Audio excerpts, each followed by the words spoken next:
أعوذ بالله من الشيطان الرجيم بسم الله الرحمن الرحيم الحمد لله رب العالمين والصلاة والسلام على رسولنا محمد وعلى آله وأصحابه أجمعين أما بعد. Saygılı cemaat-i Müslümin, Yüce Rabbimiz Allah-u Teala'nın salatü selamı üstümüzde olsun. Peygamberimiz sallallahu aleyhi ve sellem'e salat ve selam olsun. Ve bugünkü Cuma gününüz hepinizge hayırlı ve mübarek olsun. Birimiz bilemiz, bilmeyenler belki var olar öğrenirler. Yakın vakitte Miraç gecesi olacaktır. Bu sene Mayıs 25'ini 26'da bağlanan gece Miraç gecesidir. Hicri takvimin o Recep ayının 27. gecesidir. Miraç nedir deseniz, Peygamberimiz Muhammed Mustafa sallallahu aleyhi ve sellem en büyük mucizelerinden birisidir Miraç. Hicretten 1,5 yıl evvel olup geçken eder. O kadar büyük, o kadar muhteşem bir mucizedir ki başka hiçbir peygamberge böyle mucize verilmegen eder. Miraç degende biz iki hadiseni emde göz önünde tutamiz. Hem İsra, hem Miraç degen hadiseni. Ularni kıskaca eğer aytsak, İsra Arapça gece yolcu olmak demek. Gece yolga çıkmak manasına geliyor. Gece bir yolu geçmek. Miraç sözü ise yükselmek demek. İsra ve Miraç degende de biz neyini kastetimiz? Peygamberimiz Muhammed Mustafa sallallahu aleyhi ve sellem'in mucizevi bir şekilde Mekke'deki Mescid-i Haram'dan Yerusalim'deki, Kudüs'teki Mescid-i Aksa'ya varması bir gece ve aynı o gecede de göklere yükselip anda Allah-u Teala'nın konuşması, laf etmesidir. Biz bu mucizege Miraç mucizesi deyip aytamız işte Recep ayının 27'sinde olup geçken bir mucizedir ve 2 günden sonra olup geçecek bir gecedir. En evvela bunu aytmak gerek. Peygamberimiz Muhammed Mustafa sallallahu aleyhi ve sellem bu tür insanlarını İslam dinine çıkartıp başlağanında çoksu insanlar o yerde Mekke'de ve etrafında yaşayan çoksu müşrikler İslam dinini kabul etmegenediler. Çok sebeplerden dolayı Allah-u Teala yüreklerini daha açmagan eder. Azı Müslüman olgan eder. Ve Peygamberimiz çok ıncınaydı buna. Çünkü en yakın insanları bile Müslüman olmayı ediler. O Mekke'ye gelgen, işte acılık sırasında Mekke'ye gelgen türlü Arap kabilelerinin yüreğiydi, etrafka baraydı, anlataydı ama insanlar hiçbir türlü Müslüman olmaydılar. İslam dinini kabul olamaydılar. Şu arada da Keder yılı degen bir yıl olup geçti. Peygamberimizin peygamberliğinde 10. yılında bu bizim bilgenimiz takvimge göre aman men belesem 620 ya da 619. yıl olup geçken bu vaktlarda olup geçken bir yıldır. Bu yılda Peygamberimiz'e en çok yardımı tiygen en çok sevgen insanlardan ikisi vefat etti. Onlardan birincisi apayı Hazreti Hatice, İslam dinini ilk kabul etken ve Peygamberimizin sözlerini ilk doğrulagan ve her daim ona yardım etken insan. Bir de onu bütün zulümlerden, zalimlerden, müşriklerden korçalagan, öz halkından korçalagan emcesi Ebu Talib vefat etti ve ilerisi de o Müslüman olmayıp vefat etti. Ve Peygamberimiz elbette bu iki vakadan, bu iki ölümden ve emcesinin çok sevgili emcesinin Müslüman olmadan gitmesinden pek tesirlendi ve buna göre de bu yılga Keder yılı deyip aytılar. Aynı yılda Peygamberimiz sallallahu aleyhi ve sellem belki başka yerlerde İslam dinini kabul ettiler deyip Mekke'den bayağı mesafede olan, uzaklıkta olan Taif şehrine vardı. 50-60 kilometre uzaklıkta olan Taif şehri kasabasına daha doğrusu vardı. Ve anda 10 gün yürüp insanlarını İslam dinine çağırdı. Ama bir kimse onu evine almadı. Bir kimse İslam dinini kabul etmeydi. Ve hatta herkes peygamberin aytkan doğru sözlerden, güzel sözlerinden, onları kurtaracak sözlerinden bezip onu ballarına, işte ufaklarına emretip taş boranına tuttular. Taş attırdılar. Ve Peygamberimiz üstü başı kan revan kayıtıp sadece onu işte bir bahçada korup İslam dinini kabul etken kuldan gayrı bir kimse demek Peygamberimizin sözüne kulak asmadı. Ve bu elbette ki bu da Peygamberimizin üzgün edi, kederletken edi. Ve şu arada Allahu Teala hem Peygamberini hem Müslümanlarını onların gönüllerini kotarmak için, onlara kuvvet vermek için bu Miraç mucizesini Peygamberimizge yaşattı. Kur'an-ı Kerim'de iki yerde bu mucize hakkında sözler var. Evvela İsra suresinde Yüce Rabbimiz 1. ayette böyle buyura: Estaizu billah. Subhanellezî esra bi'abdihi leylen minel mescidil harami ilel mescidil aqsa. Öz kulunu bir gece Mescid-i Haram'dan, Mekke'den Mescid-i Aksa'ga, en uzak camiye, Yerusalim'e, Kudüs'e alıp bargan, gece alıp bargan Allah-u Teala bütün kusurlardan, noksanlıklardan uzaktır. اَلَّذ۪ي بَارَكْنَا حَوْلَهُ ki Allah-u Teala Mescid-i Aksa'nın etrafını bereketlendirdi, mübarek etti. Niçin alıp bardı? لِنُرِيَهُ مِنْ آيَاتِنَا bizim ayetlerimizni, mucizelerimizni göstermek için alıp bardık gece Peygamberini, Muhammed Peygamberini. İnnehu huves-semi'ul basir. Gerçekten o, yani Allah her şeyini eşitici ve her şeyini korucudur. Ve Necm suresinde de bu vakıya hakkında buyurulan. Kısaca eğer atacak olsak, bunda 18 ayet içinde bu mesele açıklanar. Kısaca atacak olsa, Peygamberimiz Muhammed Mustafa sallallahu aleyhi ve sellem'e Cebrail aleyhisselam geldi, bütün ufukunu kaplap, ona iki yay olmadı araları, en çok yakın geldi Peygamberimizge, ona vahiy etti ve mucize olacağını, miracın olacağını anlattı deyip buyurulu ayet-i kerimelerde. Daha sonra Peygamberimiz sallallahu aleyhi ve sellem köklerine yükseldi. Sidretül Muntaha, Cennet-ül Ma'va degen gayb makamlarda bulundu ve Yüce Rabbimizden vahiy aldı deyip buyurula. İşte ayet-i kerimelerde böyle etip anlatılar. Esasen bu Miraç mucizesi, Miraç hadisesi Peygamberimiz Muhammed Mustafa sallallahu aleyhi ve sellem'nin hadislerinde bizge açıklanan nasıl olup geçtiğini. Bunun hakkında çok hadisler var. İşte hem Bukhari hem Müslim'de başka bütün aman bütün hadis kitaplarında bunlar geçmektedir. Nasıl olup geçti Miraç hadisesi? Hadislerde bu böyle anlatılar bizge. Peygamberimiz sallallahu aleyhi ve sellem ona Cebrail aleyhisselam gelgenden son ona Burak adında bir minilgen hayvan getirildi.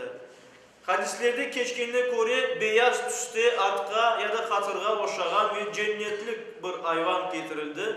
Ve Peygamberimiz sallallahu aleyhi ve sellem yukarıdan uyangandan son Cebrail aleyhisselam'ı görgenden son bu Burak'a oturup gitti Mescid-i Aksa'ya.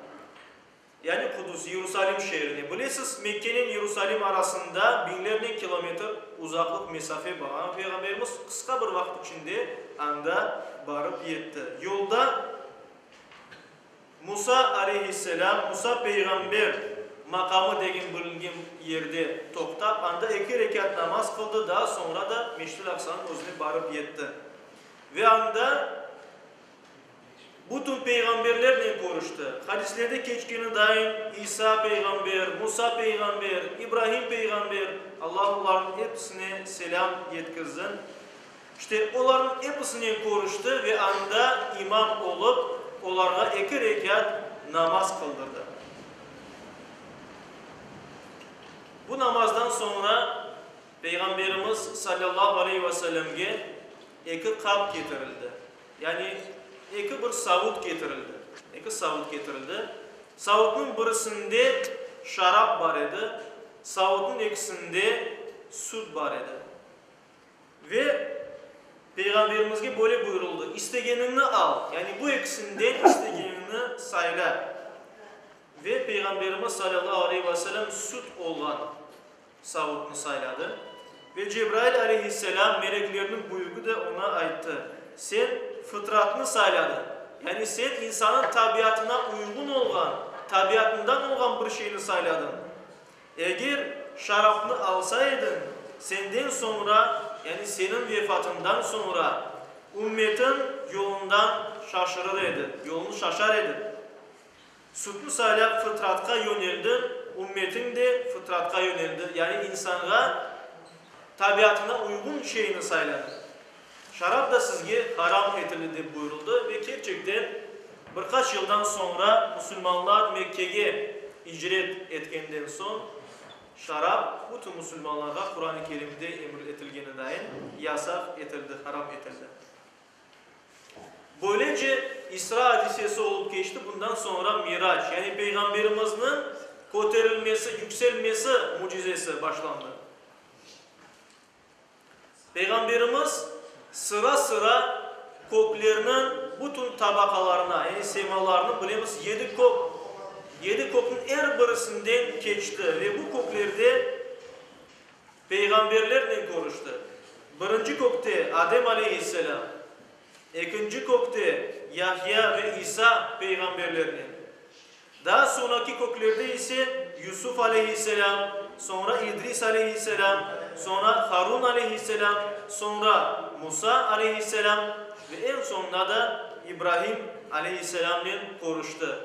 Ve onların hepsi de Peygamberimizge hoş geldin deyip onu tebrik ettiler. Peygamberimizini selamladılar. Bu 7. kokke çıkandan son Peygamberimiz sallallahu aleyhi ve sellem Beytül Ma'mur degen, yani abadanlı olan ya da yaşatılgan olan bir yerge yetişti. Ve anda o öyle bir yerdir ki anda her gün 70.000 tane melek onu ziyaret ete ekenler deyip geçe hadis-i şerifte. Bundan sonra daha böyle bir gayb makam olan, gayb yani bilmegenimiz nasıldır bir yer, köklerin üstünde olan, yani köklerde olan Sidretül Muntaha deyip onu aytalar. Yani en son sınırda olan bir terek, mucizevi bir terekke barıp yettiler. Ve hadiste anlatılganı daim, Peygamberimiz bizge bildirgeni daim. Bu terek öyle bir büyük terek ki onun tamirleri 6. kat kökte olup gevdesi, pıtakları 7. kat kökün üstündedir. Ve o terekin kolgesi bütün dünyanın semalarını ve cennetini kaplap algan bir terek eken. Daha sonra Peygamberimiz sallallahu aleyhi ve sellem Cebrail aleyhisselam'la öyle bir yüksek yerge yükseldiler ki Peygamberimiz aytkanındayım kaza ve kaderini yazgan kalemlerinin sesi eşitilgen yerge yettiler.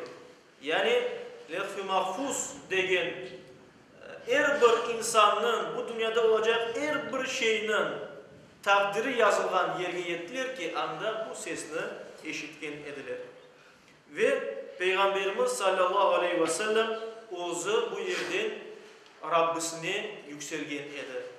Cebrail aleyhisselam artık onu kaldırdı çünkü oğuzu elinde çıkıp olamaydı. Ve Yüce Rabbimiz oğuzu Peygamberimizi yükseltti ve onun konuştu ve ona vahiy etti. Onun lakırdı etti, laf etti ve ihsanlar buyurdu. İbn Abbas'tan rivayet edilgen bir hadise göre Peygamberimiz sallallahu aleyhi ve sellem ozu rivayet etti ki bu Miraç hadisesinde men Yüce Rabbimizni korgen edim deyip o sözünü korgenini bizge bildirdi. Birçok hadis-i şeriflerde şu Miraç mucizesi vaktinde verilgen hem Peygamberimizge hem bütün Müslüman ümmetine verilgen hediyeler hakkında bizge haber verilmekte. Mesela Müslim'de, Bukhari'de kalgan bütün Kutubu Sidde'deki alimlerimizge, muhaddislerin kitaplarında geçken iman bölümünde geçken hadislerinde buyurulğanına göre üç şeyini bağışladı. Üç şeyini hediye etti Yüce Rabbimiz. Birincisi bu müjde edi. Ümmetten yani Müslümanlardan Allah'a şirk ortak koşmaganlarının cennetke baracağı, günahları affı edileceği hakkında bir müjde edi. İkinci haber, Müslümanlarda günde 5 kere namaz kılmak farz edilgenidir. Ve üçüncüsü, Bakara suresinin sonunda yerleşken 2 ayet-i kerime Amenur Rasulü de bilgenimiz ayetler indirilgen edi.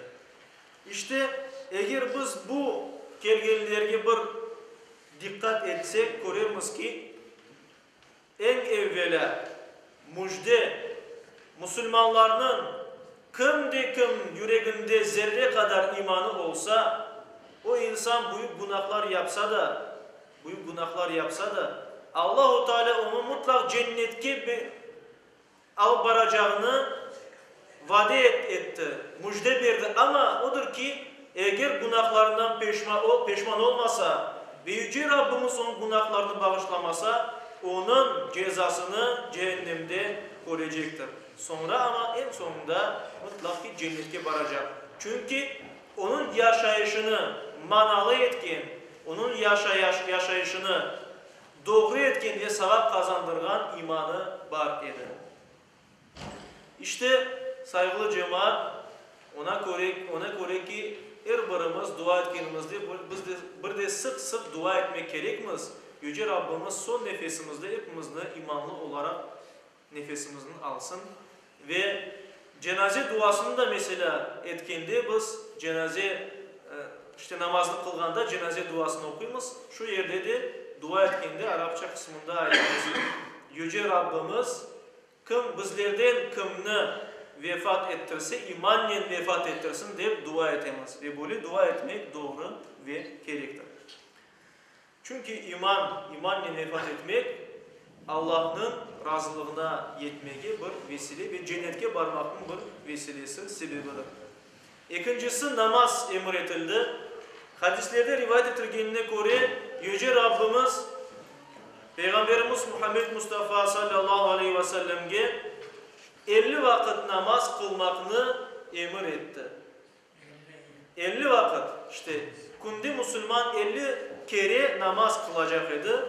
Ama Peygamberimiz kayıtkanda işte koklarının birisinde Musa aleyhisselam'la konuştu ve Musa aleyhisselam bu ümmetke çok gelir dedi. Yani insanlara ağır gelecek. Onlar bazıları birçoksu belki bunu yapamayacak. Ve Peygamberimiz birkaç kere bu hadis olup geçti. Gene Allah'ta kayıtıp daha da indirilmesini istedi ve en sonunda 5 vakit namazga indirildi. Ama Yüce Rabbimiz benim sözüm haktır dedi. Ben sözünden kayıtmayayım. 5 vakit namaz kılsalar da kullarım, Müslümanlar, insanlar, onlar 50 vakit namaz kılganları dahi sevap kazanacaklar dedi. Yüce Rabbimiz merhametli Allah-u Teala böyle bizge buyurdu. Aysa bu 5 vakit namaz bizge bu günde emir etildi. Bazıları belki düşünür, bazıları belki bir yerden eşitir. Ya namaz bu külfettir yani ağırlıktır. İnsana ağır gelir bu hediye olur mu böyle hediyedir? Ama odur ki namaz dinimizin direğidir. Namaz işte imanımızı saklay birinci derecede. Ve Peygamberimiz Muhammed Mustafa sallallahu aleyhi ve sellem buyurganı daim Müslümanın dinden çıkmak arasında namazını terk etmesi vardır diye. Ona göre kim namazını kılmay olsa günde 5 kere namazını ve elbette ki cuma namazlarını, farz namazlarını kim kılmagan olsa onun imanı sönecek derecededir. İmanı yok olan kimseler ise onlara cennetke varmak perspektivası yoktur. ne cennetke varmak için zerre kadar iman olmak gerek. İmanını da korçalamak gerek. İman ibadetlerle korçalanır. Sağlıklı işlerle korçalanır. Ve bunların en büyüğü bu namazdır. Ona göre de namaz dinimizin direğidir. Ona göre namaz Allah'ın hediyesidir. Çünkü namaz vasıtasıyla namaz yapıp biz imanımızı korçalap cennetlik olamız. Ve en sonunda Amener Resulü degen ayetler, işte Bakara Suresi'ndeki ayeti indi. Bu ayetler bir taraftan imanımızın esaslarını bildirgen ayetlerdir. Başka taraftan duadır. Dua. Ona göre ne öğretildi bizge bu Amener Resulü'nün vasıtasını? Allah'a dua etmek. Allah'a her daim duacı olmak. Kul olganımızı hatırlamak saygılı cemaat. İşte böyle 3 tane büyük hediye verildi. Bu hediyelerini Müslümanlar her daim aklında tutmak, kullanmak, yerine getirmek gerekli. Daha sonra olup geçkiler hakkında aytacak olsa, Peygamberimizge cennet ve cehennem gösterildi. Yani Allah ne laf etkenden son, Allah Peygamberimizge vahiy etkenden son, ilham bergenden son, Cebrail aleyhisselam'la kene buluştular Peygamberimiz Muhammed Mustafa sallallahu aleyhi ve sellem ve o Peygamberimizni cennetke alıp vardı. Ve Peygamberimiz anlatkanına dair cennette o neler gördü? Ayttık yanında incilerden, yakutlardan ve türlü kıymetli taşlardan yasalgan evler, saraylar gördü. Yani ev deginde o az gelir, saraylar, büyük evler, yaraşıklı evler gördü. Cennetin toprağı bile misk daim koku yedi. Yani pek güzel kokusu var idi cennet toprağının, asıl cennet havasının. Ve her iki tarafından böyle güzel evler yasalgan, onların kubbeli korungan idi. Onların arasında da bir tane ozen, büyük bir ozen akar. Onu Peygamberimiz gördü. O ozende de misk daim su akaydı. Ve Peygamberimiz bu nedir deyip soraganda Cebrail aleyhisselam aytkan edi, bu sana yüce Allah tarafından verilgen Kevser ozenidir deyip hadiste geçmektedir. Kevser ozeni deyip ayttı. İşte onun suyu, yani Kevser ozeninin suyu en baldan tatlı, en sütten ak idi, beyaz üstte ve çok hoş böyle bir suyu var iken. Daha sonra Peygamberimiz sallallahu aleyhi ve sellem dünya semasında olganda onu kuler yüzle, bütün melekler kuler yüzle onu karşılayediler. Her tarafta meleklerini koruyordu. Melekler de hepsi gülümsereyediler. Tebessüm diye Peygamberimizge bakayediler. Ve onların arasında yüzü hiç gülmegen bir melekini gördü Peygamberimiz sallallahu aleyhi ve sellem. İşte o vakit Peygamberimiz kim olduğunu soraganda onun cehennemdeki en büyük melek Malik adında bir melek olduğunu aytıldı. Ve işte Cebrail aleyhisselam kim olduğunu anlatkandan son Peygamberimiz sallallahu aleyhi ve sellem ona aytti. Ya bana cehennemini göstermesini emir etmek mümkün mü de soradı ondan. Ve Cebrail aleyhisselam evet olur degenden son Malik'e dedi ey Malik Muhammed'e cehennemini göster. Ve şu arada Malik degen bu melek cehennem üstündeki olan ortunu yani onu gizlegen bir şeyini aldı da aman cehennem böyle içinde ateşleri olan, kaynagan, böyle her taraf yangan bir mekan olarak Peygamberimizin gözüne korundu. O kadar korkunç idi ki, o kadar dehşetliydi ki Peygamberimiz de hadisinde sanki her tarafını yakıp yok edecek daim deyip düşündüm diye Peygamberimiz. Sanki her tarafını yakacak daim. Ve elbette bundan sonra aman cehennemin üstü kapatıldı ve Peygamberimiz anda gördüğüm şeylerden ötürü eğer bilgeniniz sizler de bilgen olsaydınız yani o cehennemini görgen olsaydınız az güler ediniz çok ağlar ediniz deyip buyuraydı.